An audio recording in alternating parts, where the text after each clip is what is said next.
우리 사도신경으로 우리의 바른 신앙을 고백하면서 살아계신 하나님께 예배하도록 하겠습니다. 나는 전능하신 아버지 하나님 천지의 창조주를 믿습니다. 나는 그의 유일하신 아들 우리 주 예수 그리스도를 믿습니다. 그는 성령으로 잉태되어 동정녀 마리아에게서 나시고 본디오 빌라도에게 고난을 받아 십자가에 못 박혀 죽으시고 장사된 지 사흘 만에 죽은 자 가운데서 다시 살아나셨으며 하늘에 오르시어 전능하신 아버지 하나님 우편에 앉아 계시다가 거기로부터 살아있는 자와 죽은 자를 심판하러 오십니다. 나는 성령을 믿으며 거룩한 공교회와 성도의 교제와 죄를 용서받는 것과 몸의 부활과 영생을 믿습니다. 아멘.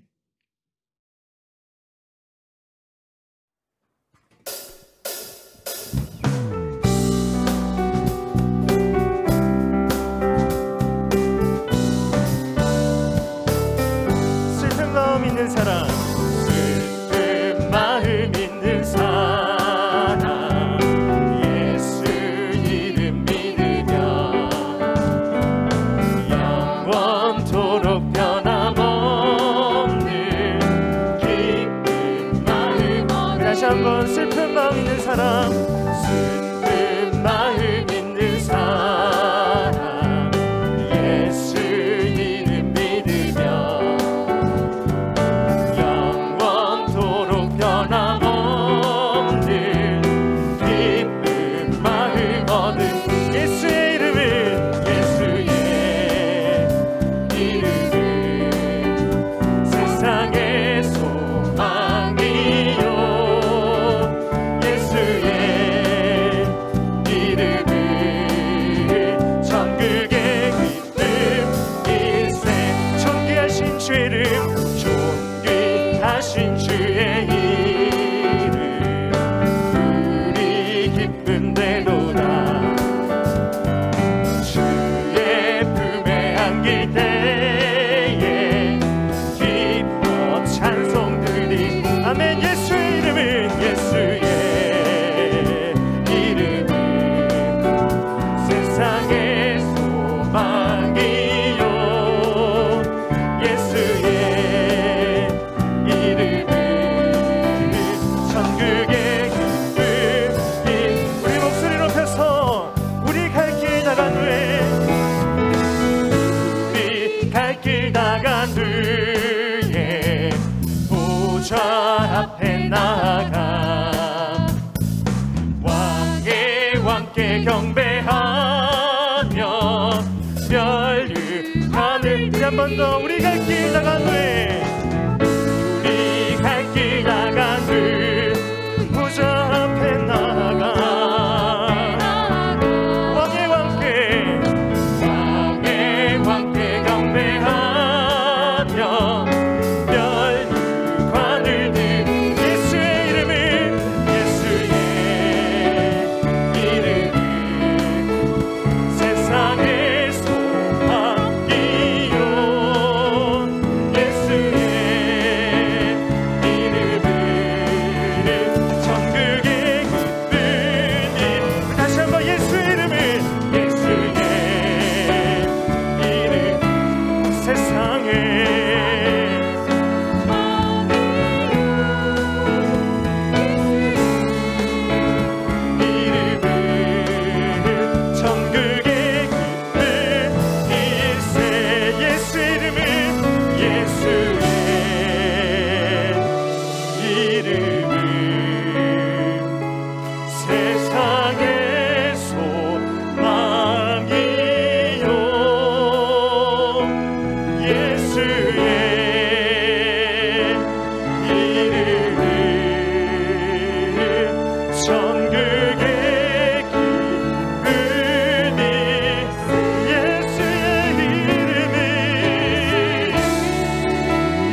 좁은 길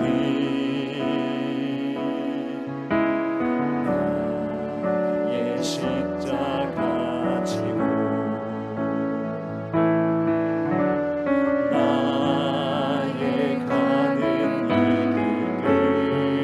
길 끝에서 나는 주님을 보리라.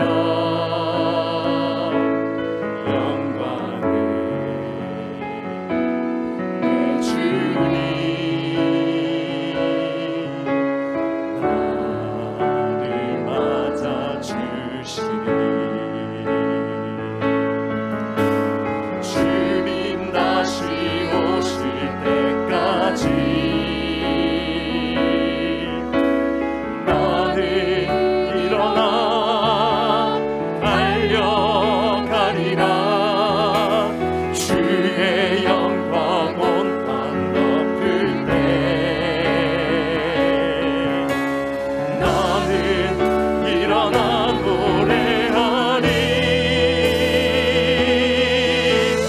내 사모하는 주님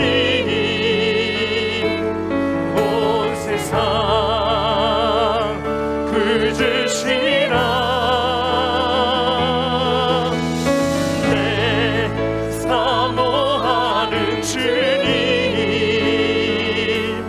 영광의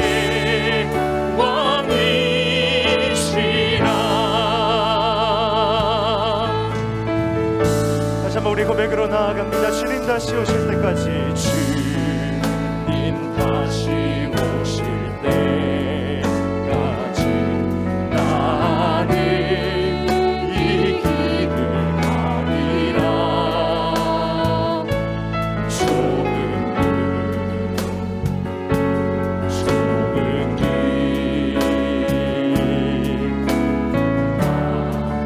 나의 십자가 지고 나의 가는 이 길 끝에서 나의 가는 이 길 끝 나는 주님을 보리라.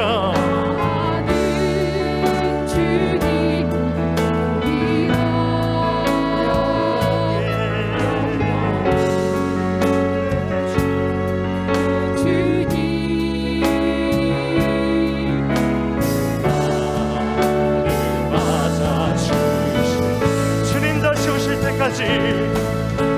주님 다시 오실 때까지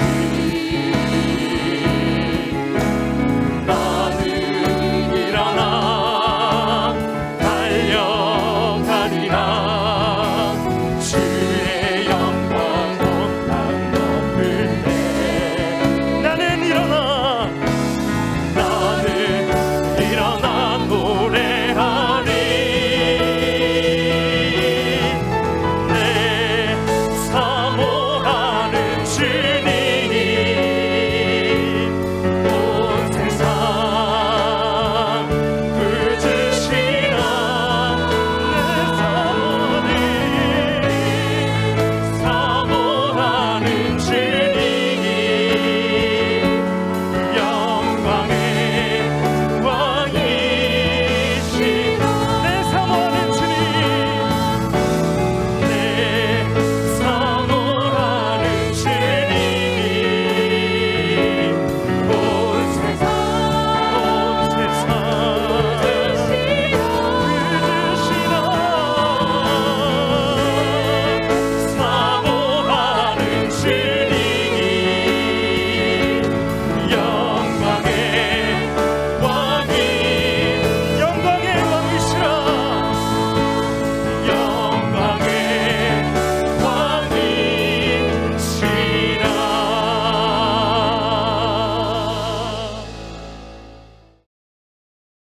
왕이시라. 2부 예배 나오신 성도님들 한 분 한 분 모두 주님의 이름으로 환영하고 축복합니다. 우리 좌우 앞뒤 평화 인사 나누겠습니다. 반갑습니다. 축복합니다. 모두 반갑습니다. 축복합니다. 주보 뒷면에 있는 교회 소식 우리 함께 나누겠습니다. 오늘 2부 예배 후에 정기당회 목양실에서 하도록 하겠습니다. 장로 피택자분들께서 지난주에 임직 고시를 2시간 넘게 정말 어렵게 냈는데요. 아주 열심히 잘 마치셨습니다. 이제 임직식 5월 15일, 이제 광고도 다 나갔습니다. 5월 15일 오후 5시에 임직식 합니다. 우리 교회 축제의 날 기억해 주시고 기도해 주시고 많이 오셔서 함께 교회의 새로운 역사를 여는 일에 함께 해주시기를 부탁드리겠습니다. 광고 드린 대로 다음 주일에 성만찬 및 세례식을 하도록 하겠습니다. 유아 세례나 세례 입교 원하시는 분들은 오늘까지 저에게 또 사무실에 신청해 주시기를 부탁드리겠습니다. 성만찬 위원들은 오늘 예배 후에 남아주시면 함께 우리가 또 연습을 하도록 하겠습니다. 자가 격리하시는 분들 위해서 교회에서 계속해서 여러 가지 도움을 드릴 수가 있습니다. 또 사무실에 헌금 영수증 신청하시고 받으실 수 있겠습니다. 5월입니다. 오늘 5월 첫째 날인데요. 오미크론 관련해서 오늘부터 주일학교 다시 복귀했습니다. 오늘부터 주일학교 복귀하고 2부 예배, 수요 예배, 금요 기도회, 경배와 찬양팀 사역이 다시 복귀했습니다. 그 이외에 모든 모임들 오미크론 상황을 매주 점검하면서 판단해서 하나하나씩 안전한 때 복귀하도록 하겠습니다. 공예배, 새벽 예배, 수요 예배, 금요 기도회, 주일 예배에 더욱 집중해 주시고 무엇보다도 기도해야 될 때입니다. 또 예배를 통해서 말씀을 붙들어야 될 그런 어려운 시기입니다. 많은 공예배에 또 많은 분들 오셔서 함께 또 교회를 지키고 하나님의 나라를 위해서 기도해 주시기를 부탁드리겠습니다. 헌금은 들어오실 때 헌금함에 드리실 수 있고요. 또 집에서 격리하시는 중에 온라인 예배를 드리시게 되더라도 꼭 교회 온라인 주소로 주일에는 꼭 헌금을 드려주시기를 부탁드리겠습니다. 하나님께서 오늘 우리에게 주시는 말씀은 야고보서 5장 7절부터 11절의 말씀입니다. 야고보서 5장 7절부터 11절의 말씀, 인내에 관한 말씀입니다. 7절부터 11절 우리 한 목소리로 합독하겠습니다. 그러므로 형제들아 주께서 강림하시기까지 길이 참으라. 보라, 농부가 땅에서 나는 귀한 열매를 바라고 길이 참아 이른 비와 늦은 비를 기다리나니 너희도 길이 참고 마음을 굳건하게 하라. 주의 강림이 가까우니라. 형제들아 서로 원망하지 말라. 그리하여야 심판을 면하리라. 보라, 심판주가 문 밖에 서 계시니라. 형제들아 주의 이름으로 말한 선지자들을 고난과 오래 참음의 본으로 삼으라. 보라, 인내하는 자를 우리가 복되다 하나니 너희가 욥의 인내를 들었고 주께서 주신 결말을 보았거니와 주는 가장 자비하시고 긍휼히 여기시는 이시니라. 아멘.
주님, 우리의 삶에 허락하신 모든 것들은 다 하나님의 선물임을 먼저 고백합니다. 우리의 것이 하나도 없고 온 세상이 하나님의 것이고 하나님께 속했습니다. 자격이 없는 저희들에게 필요한 많은 것들 내려주시고 그것을 얻을 수 있도록 지혜를 주심을 감사합니다. 우리는 요동치고 우리는 흔들리고 우리는 변합니다. 그러나 하나님은 여전히 그 자리에 계시고 신실하게 우리를 받아주셔서 감사합니다. 주님, 오늘 예배를 드리면서 우리의 영혼이 회복되고 깨어나고 생명으로 충만할 수 있도록 은혜 주시옵소서. 우리가 드리는 헌금이 늘 향기로운 제사가 되며 온 세상 모든 민족 전도하고 교회 세우고 주의 백성들 양육하는데 잘 쓰임받게 하여 주시옵소서. 주의 백성들의 창고를 보시고 기름진 것들이 다시 새롭게 채워지는 은혜도 허락하여 주시옵소서. 질병을 제거하시고 멀리 떨어지게 하시며 기도에 응답하시며 평강을 주시며 기쁨이 다시 넘치게 하여 주시옵소서. 예수 그리스도의 이름으로 기도합니다. 아멘.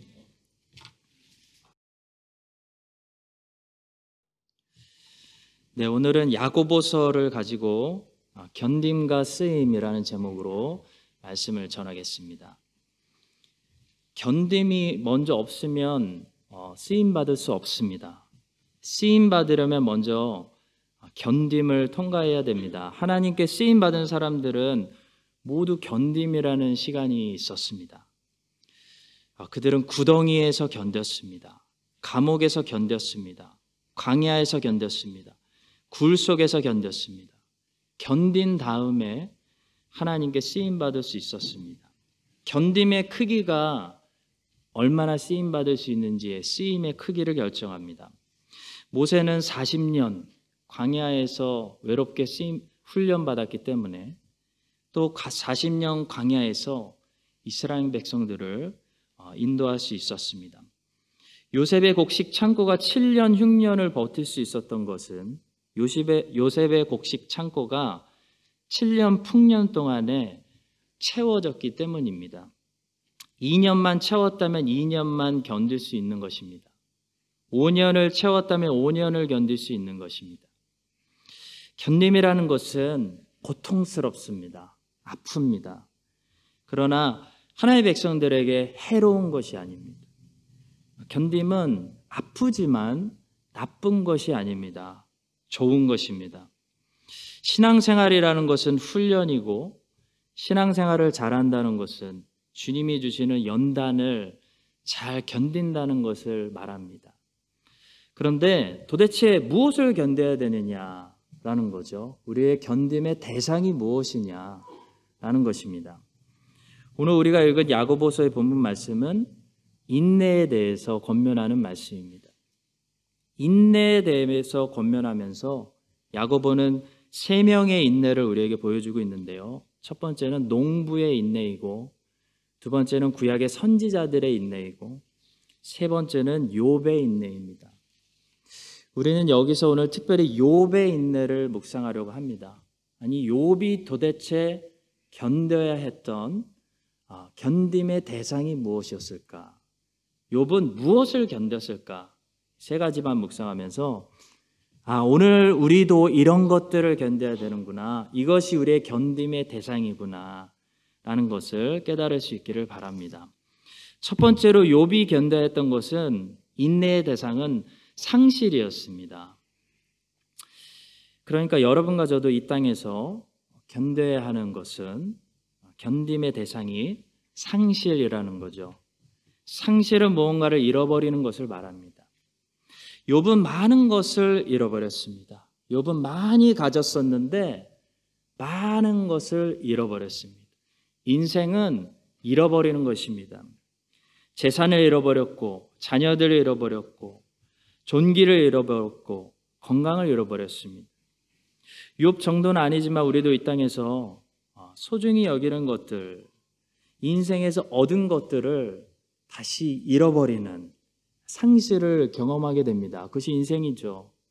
가족을 잃어버리고 건강을 잃어버리고 재산을 잃어버리고 친구를 잃어버리게 됩니다.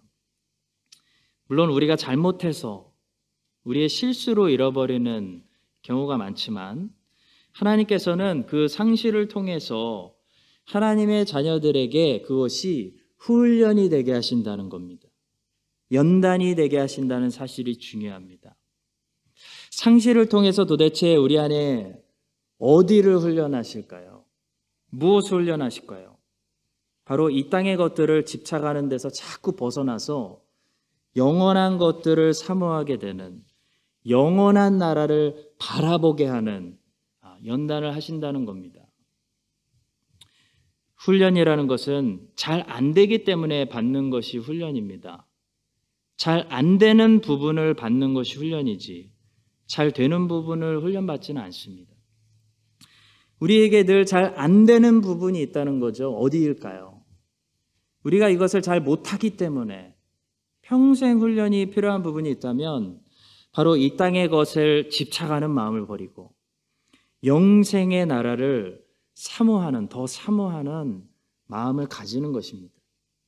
우리는 이것을 잘 못합니다. 우리는 이 땅에 훨씬 더 익숙합니다. 우리는 믿음으로 약속을 붙잡는 것보다 눈으로 보고 판단하는 것이 더 편합니다. 따라서 이 부분이 훈련이 필요한 부분인 거죠. 이 부분은 자연스럽게 되는 것이 아니고 훈련을 통해, 연단을 통해서 되는 것입니다. 다시 말해 이 땅에서 살고 있는 사람이 이 땅의 것들을 집착하지 않고 하나님께서 약속해 주시는 영생의 나라를 사모하며 산다는 것은 자연스럽게 되는 일이 아니라 훈련을 통해 연단을 받은 사람들이 할 수 있는 일이라는 거죠. 그래서 하나님은 하나님의 자녀들을 상실이라는 아픔을 통해서 훈련하십니다. 평생 영원히 같이 살 것 같았던 가족, 남편하고 아내하고 이별해야 되는 아픔을 우리는 다 겪게 됩니다. 평생 영원히 가지고 있을 줄 알았던 재산이, 명예가 손에서 미끄러져 나가는 상실을 누구나 다 경험하게 됩니다. 그런 상실을 경험하면서 우리가 다시 깨닫게 되는 거죠. 와, 이 땅의 것들 영원하지 않구나. 전도서가 던지는 세 가지 질문이 있습니다. 무엇이 새로운 것인가? 무엇이 의미가 있는가? 무엇이 영원한가? 입니다. 아주 본질적인 질문입니다. 전도서의 초반 주제는 이 세 가지 질문을 기초로 합니다. 그리고 결론을 내죠. 하나님 없는 인생은 아무것도 새롭지 않고 그 어떤 것도 무의미하고 문제는 영원한 것이 없다라는 것입니다. 전도서의 결론입니다. 자, 성도 여러분, 세상에 있는 모든 것들이 나쁘다고, 다 나쁘다고 말하고 있는 것이 아닙니다. 세상에 있는 것들 중에서 좋은 것들도 많습니다. 근데 전도서가 말씀하는 것은 그런 것들이 나쁘다는 것이 아니라 영원하지 않다는 거죠. 영원하지 않기 때문에 좋은 것일수록 결론적으로 더 나쁩니다. 좋은 것인데 잃어버려야 하기 때문입니다. 죽음이 있기 때문이죠. 죽음 문제가 있기 때문입니다. 나쁜 것보다 사실 더 나쁜 것은 영원하지 못한 것입니다. 좋으면 뭐합니까? 영원히 좋을 수가 없는데. 하나님께서는 하나님의 자녀들이 이 땅에서 상실이라는 아픔을 통해서 어떤 부분을 연단하시냐면 우리가 영원한 것들을 사모하는 사람들로 훈련되게 하신다는 것입니다. 상실은 언제나 우리로 하여금 저 영원한 곳을 사모하고 바라보게 만듭니다. 장례식에서 우리가 제일 많이 생각하는 것은 바로 요단강 건너 저 영원한 나라입니다. 하나님께서는 아브라함에게 갈대아 우르에서 네가 아브라함 평생 모은 것을 다 버리고 떠나라 라고 말씀하셨습니다. 아브라함은 평생 자기가 모은 것들을 잃어버려야 되는 상실의 훈련부터 받았습니다. 야곱도 복을 받아서 대단한 부자가 된 것 같지만 야곱의 인생을 끝까지 잘 살펴보면 야곱은 많이 얻은 만큼 많이 잃어버린 인생을 살았습니다. 그는 상실의 연단을 받았습니다. 사랑하는 어머니를 평생 다시 보지 못했습니다. 그게 마지막일 줄은 야곱이 상상도 하지 못했습니다. 사랑하는 여인과 생각보다 빨리 사별했습니다. 아들을 잃어버렸는 줄 알고 평생 슬퍼하며 살았습니다. 그렇게 많이 모아놓은 재산들 기근이 오면서 다 날아갔습니다. 야곱이 애굽에 들어갔을 때 보니까 지팡이밖에 안 남았습니다. 야곱은 평생 많이 긁어 모은 사람이지만 평생 많은 것들을 잃어버린 사람입니다.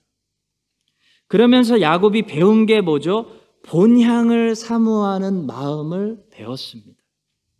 영생을 사모하는 마음, 그 마음을 야곱은 상실이라는 훈련을 통해서 배웠다는 거죠. 성도 여러분, 우리에게 계속 돈이 있고 계속 건강이 있고 계속 좋은 나라가 우리의 뒤에서 우리의 인생을 든든하게 떠받치고 있다면 우리는 영원을 사모하는 훈련을 받지 못하게 됩니다. 그래서 하나님께서 누구에게나 상실이라는 연단을 주시는 거죠. 욥처럼 우리는 잃어버리면서 내가 빨개 벗고 태어나서 빨개 벗고 하나님께 가는구나 라는 것을 깨닫게 됩니다. 이 땅에서 사람은 누구나 상실이라는 아픔을 겪습니다. 근데 세상 사람들에게는 그 상실이 그냥 절망입니다. 그냥 아픔입니다. 근데 하나님의 자녀들에게는 이 상실이 그냥 상실이 아니고 연단입니다. 훈련입니다. 바로 영생을 사모하게 하고 본향을 준비하게 하는 훈련이라는 거죠.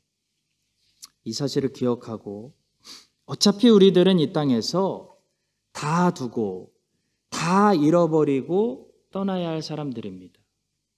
한 번에 다 잃어버릴 수도 있고 하나씩 천천히 잃어버릴 수 있는 차이지 결론은 뭐죠? 인생은 다 잃어버리고 가는 겁니다.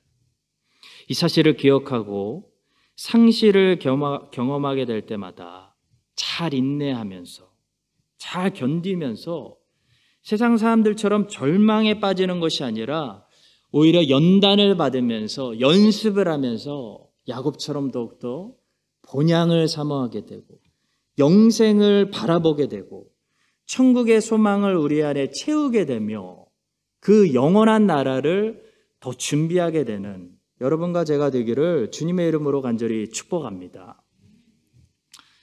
두 번째로 우리가 견뎌야 하는 인내의 대상은 사람들의 말입니다. 욥이 처음에 견뎌야 했던 견딤은 상실이었습니다.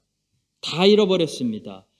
근데 그것보다도 훨씬 더 욥을 힘들고 괴롭게 했던 것은 친구들의 말이었습니다.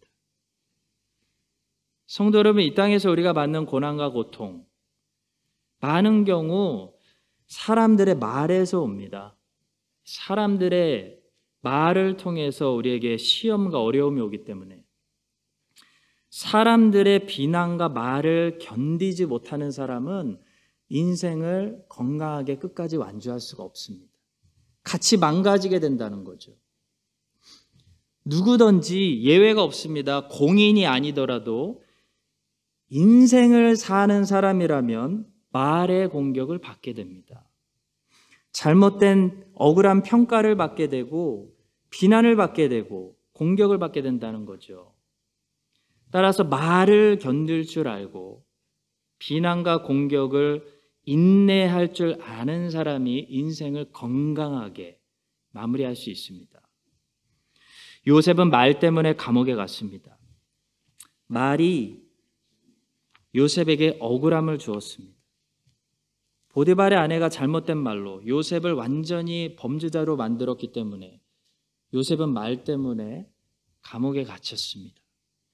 다윗도 말 때문에 실언을 당했습니다. 이스라엘 사람들이 사울은 천천, 다윗은 만만이라는 말을 하기 시작한 후부터 사울이 다윗에게 창을 던졌습니다. 욥은 친구들에게 말로 엄청난 공격을 당했습니다.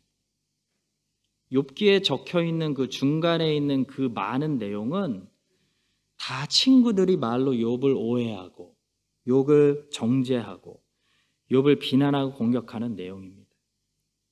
성도 여러분, 말 때문에 인생 여기까지 살아오시면서 얼마나 많이 고통당하셨습니까? 말이 창보다 더 날카롭습니다. 칼은 우리의 피부만 자르지만 말은 우리의 영혼을 정통합니다. 말은 정말 빠릅니다. 말은 빠른 발을 가지고 있습니다. 말은 한 번 퍼지면 주워 담을 수가 없습니다. 성도 여러분, 오늘은 말 조심하자는 레슨을 배우는 것이 아닙니다. 오늘 우리가 배우고자 하는 레슨은 말을 아끼고 조심하자라는 것이 아니라 말을 잘 견디자는 것입니다. 말이 우리의 인내의 대상이라는 것입니다. 말을 견딜 수 있어야 끝까지 완주할 수 있다는 겁니다. 아무리 말 조심합시다 해도요, 악한 말들은 언제나 우리 주변에 존재하면서 우리를 공격합니다. 그것은 피해갈 수 없는 현실입니다. 그것을 피하고 싶으면 인생 밖으로 나가셔야 됩니다. 사람들과 함께 이 땅에서 더불어 인생을 살아가려면 언제든지 우리는 말의 공격에, 날카로운 공격에 노출되어 있습니다. 그렇기 때문에 말을 들었을 때 내가 망가지지 않으려면 참고 인내하고 견딜 훈련을 받아야 된다는 거죠. 그렇다면 어떤 방법으로 말을 견뎌야 할까요? 예수님만큼 말 공격을 많이 받은 분은 성경에 없습니다. 예수님은 항상 꼬투리 잡는 사람들이 있었고, 항상 비난하고 그분의 메시지를 왜곡하는 사람이 있었고, 대놓고 사탄 마귀라고 욕하는 사람들도 있었습니다. 예수님은 십자가 위에서도 조롱당하셨습니다. 말 공격 당하셨습니다. 예수님만큼 말 공격을 많이 받은 분은 없습니다. 그런데 예수님은 어떤 방법으로 말 공격을 이겨내셨을까요? 예수님은 악한 말로 그들과 같이 논쟁하지 않으셨습니다. 이것이 우리가 사람들의 말이라는 연단을 받는 방법입니다. 욥이 실패한 것은 욥이 악한 말로 같이 논쟁하고 따졌기 때문입니다. 말이라는 것은 실처럼 말로 맞받아치면 서로 엉키게 되어 있습니다. 악한 말, 공격의 말, 비난의 말을 말로 함께 맞받아치면 서로 엉켜서 풀기 힘든 엉망이 된다는 거죠. 욥이 그랬습니다. 욥의 친구들이 욥에 대해서 막말하니까 욥이 참다가 욥이 아니라고 같이 막말하기 시작했습니다. 그래서 막말이 됐습니다. 성도 여러분, 우리에게 주님으로부터, 바울 사도로부터 배워야 할 교훈이 있습니다. 우리 주님은 항상 바른 말하기, 진리 말하기, 하나님의 말씀 말하기에 집중하시고 그것을 반복하셨지, 악한 말들, 말도 안 되는 말들과 함께 악한 말로 함께 공격하고 섞고 논쟁하지 않으셨다는 거죠. 바울이 이 사실을 깨닫고 목회를 시작하는 디모데에게 권면한 적이 있습니다. 디모데후서 2장 16절과 17절입니다. 망령되고 헛된 말을 버리라. 그들은 경건하지 아니하며 점점 나아가나니 그들의 말은 악성 종양이 퍼져나간 것 같은데 그 중에 후메네오와 빌레도가 있느니라. 사람들은 어떤 말을 붙잡고 살아가든지 어떤 말에 붙잡혀서 살아간다고 합니다. 상처받았다는 것은 어떤 안 좋은 말이 나를 붙잡았다라는 것을 말하고, 치유받았다는 것은 그 말에서 이제 내가 자유케 됐다라는 것을 말한다고 합니다. 성도 여러분, 예수님은 세상에서 제일 많이 비난당하시고 제일 많이 말 공격을 당하셨지만 사람들의 말에 붙잡히지 않으셨습니다. 예수님은 하나님의 말씀에 붙잡히는 인생을 사셨습니다. 이것이 답입니다. 우리는 하나님의 말씀에 붙잡히고 사람들의 말에는 붙잡히지 않는 인생을 살아야 됩니다. 이 땅에서 우리가 견뎌야 될 견딤의 대상은 사람들의 말입니다. 사람들의 말 견디는 것만 잘해도 인생 건강하게 끝까지 완주할 수 있습니다. 내가 망가지지 않을 수 있습니다. 많은 사람들이 왜 망가질까요? 어디서 주저앉고 어디서 망가지고 심지어 자살까지 하게 되냐면 사람들의 말을 견디지 못하기 때문에, 거기에 인내가 없기 때문에 망가집니다. 욥도 실패했습니다. 그러나 욥이 무엇을 견뎌야 했는지는 분명합니다. 욥이 연단받았던 견딤의 대상은 친구들의 말, 사람들의 말이었습니다. 이 연단에서 제외될 수 있는 인생은 세상에 한 인생도 없습니다. 우리가 다 지나가야 되는 길입니다. 우리는 이 연단에서 피해갈 생각을 하지 말고 잘 견딜 생각을 해야 됩니다. 견딤이라는 것은 감사하게도 견딜수록 더 잘 견디게 됩니다. 처음에 힘든 것이지 견딤이라는 것은 한번 견디기 시작하면 점점 더 큰 견딤이 나온다는 거죠. 견딤은 절대로 그 크기로 머물지 않습니다. 견딤은 견딜수록 자라납니다. 그래서 더 큰 무게도 나중에는 쉽게 견딜 수 있게 되는 거죠. 성도 여러분, 우리가 견뎌야 할 인생의 짐들이 많이 있는데요, 그 중에 하나가 사람들의 말입니다. 우리 주님이 우리에게 어떻게 이 연단을 잘 받을 수 있는 답을 보여주셨습니다. 우리 주님처럼 어떤 말을 듣더라도 하나님의 말씀에만 붙잡히면 됩니다. 하나님의 말씀으로만 받아치면 됩니다. 사람들과 눈에는 눈, 이에는 이로, 악한 말을 악한 말로 같이 논쟁하다가 실처럼 서로 엉키지 말고 예수님처럼 지혜롭게 피해갈 줄도 알아야 됩니다.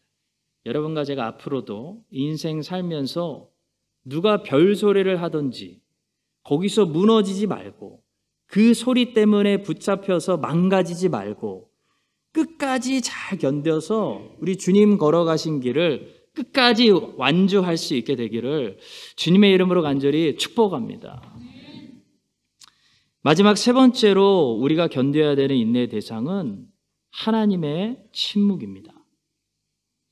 사실 상실이나 사람들의 말보다 인간으로서 가장 견디기 힘든 것이 하나님의 침묵입니다. 아브라함이 믿음의 조상이 되기 위해서 견뎌야 했던, 아브라함이 가나안 땅에서 받았던 훈련의 연속은 무엇이었냐면 하나님의 침묵입니다. 상실의 고통은 시간이 지나면 잊어버릴 수 있습니다. 아브라함이 평생 가나안 땅에서 갈대아 우르 땅에 두고 온 것들을 생각하면서 살지는 않았을 것입니다. 시간이 지나면 상실의 고통은 잊어버리게 됩니다. 왜냐하면 사람은 없으면 없는 대로 적응하기 때문이죠. 감사하게도. 또 아브라함은 워낙 성격이 피스메이커였기 때문에 사람들에게 크게 비난받거나 사람들의 말 때문에 고통당하는 큰 시험은 겪지 않은 것 같습니다. 그러나 아브라함이 견뎌야 했던 것은 하나님을 기다리는 것이었습니다. 하나님이 아브라함에게 자주 나타나셔서 말씀하신 것이 아닙니다. 아브라함은 하나님을 한 번 만나고 약속받고 10년 넘게 하나님의 침묵을 그냥 버티고 기다려야 됐습니다. 성도 여러분, 우리가 신앙생활 한다는 것은 응답이 없을 때도, 답답할 때도 하나님을 신뢰한다는 것을 말하는 것이지 항상 응답이 있다는 것을 말하는 것이 절대로 아닙니다. 욥이 가장 고통스럽게 했던 것은, 욥을 가장 고통스럽게 했던 것은 그가 잃어버린 상실도 아니고 그를 공격하는 친구들도 아니고 침묵하시는 하나님이었습니다. 욥은 계속 침묵하시는 하나님께 호소하고 있습니다. 성도 여러분, 하나님께서 우리를 단련하시고 연단하시는 방법 중에 하나는 하나님이 떠나시지는 않는데 동행해 주시면서 침묵하시는 것입니다. 우리는 하나님의 침묵의 시간을 통해서 하나님을 더 신뢰하는 믿음이 연단되고 강해지게 됩니다. 욥기가 정말 기가 막힌 성경인 이유는 욥기는 끝까지 욥이 요구한 것에 하나님이 응답하시지 않기 때문입니다. 욥이 던진 질문에 하나님께서 끝까지 답을 주시지 않고 끝나버립니다.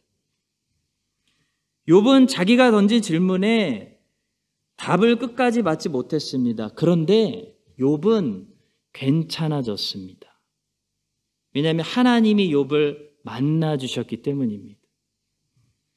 욥기의 가장 하이라이트는 하나님이 욥에게 응답해 주셨다는 것이 아니라 하나님이 욥을 만나 주셨다는 사실입니다.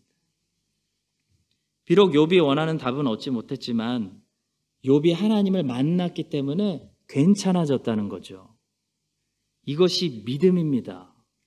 믿음은 내가 원하는 것을 응답받는 것이 아니고 다 이해하는 것이 아니라 이해하지 못하더라도 그 상태가 그대로 있더라도 하나님이 계시기 때문에 내가 괜찮아지는 것, 그것이 믿음입니다. 성도 여러분, 신앙생활은 훈련이고 연단입니다. 하나님은 우리를 욥처럼 여러 가지 수단을 통해서 지금도 훈련하시고 계십니다. 많은 문제들이 자세히 보면 내가 성장하면 다 끝나는 문제들입니다. 내가 문제라고 여기는 대부분의 문제들이 나의 미성숙함 때문에 비롯된다는 거죠. 문제가 아니라 사실 내가 문제인 것입니다. 내가 미성숙하기 때문에 문제가 여전히 문제로 남는 것입니다. 내가 성숙해지면 문제는 끝납니다. 저는 더 이상 부교육자 시절에 10년 동안 씨름했던 문제들로 지금 힘들어하지 않습니다. 그 문제들은 이제 제 인생에 다 끝났습니다. 제가 자랐기 때문입니다. 저는 이제 새로운 문제들로 제가 자라서 그것을 극복할 때까지 싸우고 있는 것이죠. 지금 영아부실 또 유치부실에 자녀들 두신 우리 부모님들께서 고민하고 계시는 대부분의 문제들 5년 지나면 사라질 문제들입니다. 왜 그렇죠? 아이들이 자라기 때문입니다. 자라면 해결됩니다. 성장하면 끝납니다. 하나님께서는 우리가 예수 그리스도의 장성한 분량까지 자라게 하시기 위해서 연단하십니다. 우리가 예수 그리스도의 장성한 분량까지 자라면 모든 문제는 끝나는 것입니다. 우리가 자라지 않기 때문에 문제가 문제로 보이는 것이고 문제가 문제로 느껴지는 것이죠. 온유함이란 자신에게 주어지는 자극을 내치지 않고 따뜻하고 부드럽게 받아들일 수 있는 능력과 성품이다 라는 말을 이번 주에 듣고 한참을 묵상했습니다. 문제는 아직도 내가 그것을 부드럽게 받아들이지 못하는 데 있구나. 내가 그것을 아무렇지도 않게 잘 받아들이는 사람이 되면 문제는 끝나는구나. 그런 생각을 했습니다. 나무는 자기에게 주는 것을 거부하지 않습니다. 나무는 도망을 가거나 숨지도 않죠. 나무가 진짜 잘하는 것이 하나 있습니다.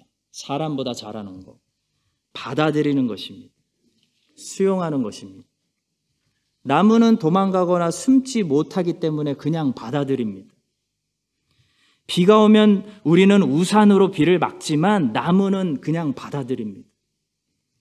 해가 뜨면 우리는 그늘로 피하지만 나무는 받아들입니다. 그래서 나무는 잘 성장하고 사람은 늘 피하고 거부하고 막고 도망가기 때문에 잘 성장하지 못하는 것 같습니다. 어떤 분이 말씀하셨습니다.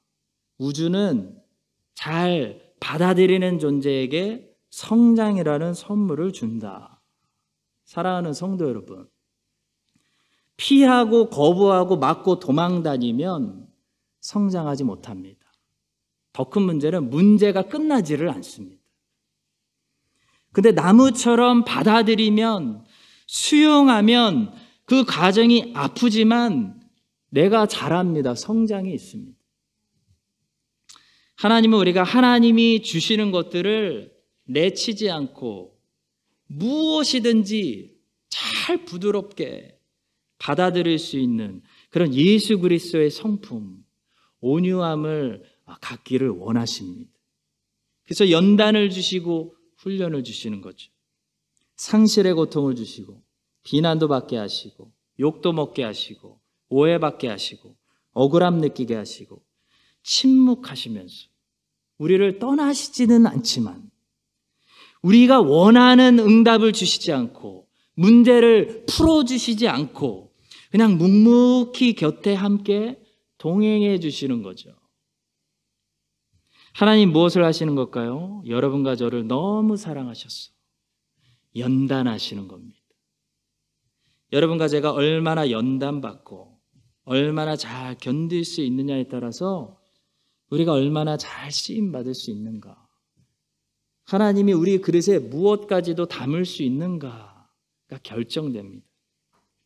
이 사실을 기억하고 우리를 연단해서 쓰시기 원하시는 주님께 주님이 주시는 그 모든 훈련과 연단의 과정들을 부드럽게 잘 받아낼 수 있도록, 그래서 욥처럼 불을 통과해서 정금같이 나오는 여러분과 제가 될 수 있기를 예수님의 이름으로 간절히 축원합니다. 기도하겠습니다. 우리를 연단하시는 고마우신 주님, 이 땅에서 잃어버리면서 영생을 한 번 더 바라보고 사모하게 하심을 감사합니다. 사람들의 말, 비난, 배신 겪으면서 무너지지 않고 잘 견디는 우리 주님을 닮은 강한 그릇들 되게 하여 주시옵소서. 하나님이 침묵하시는 그 기다림의 연단 속에서 오히려 우리의 믿음이 더 강해지는 저희들 되게 하여 주시옵소서. 주의 백성들 이 땅에서 매일 잘 연단받아서 우리가 그리스도의 장성한 분량까지 자라서 지금 우리가 문제로 느끼는 이 문제들이 우리가 자람으로 종료될 수 있도록 주님 은혜를 베풀어 주시옵소서. 감사하며 예수 그리스도의 이름으로 기도합니다. 아멘. 지금은 우리에게 본을 보여주신 주 예수 그리스도의 은혜와 우리를 자라나게 하시는 하나님 아버지의 변하지 않는 사랑과 매일 견딜 수 있는 힘을 주시는 성령 하나님의 감화 감동하심이 오늘 견딤과 쓰임이라는 말씀을 듣고 정금같이 하나님이 아끼시는 그릇으로 나오기를 소망하는 모든 참고 견디는 주의 자녀들 위해 이제부터 영원까지 함께 하시기를 간절히 축원드립니다. 아멘.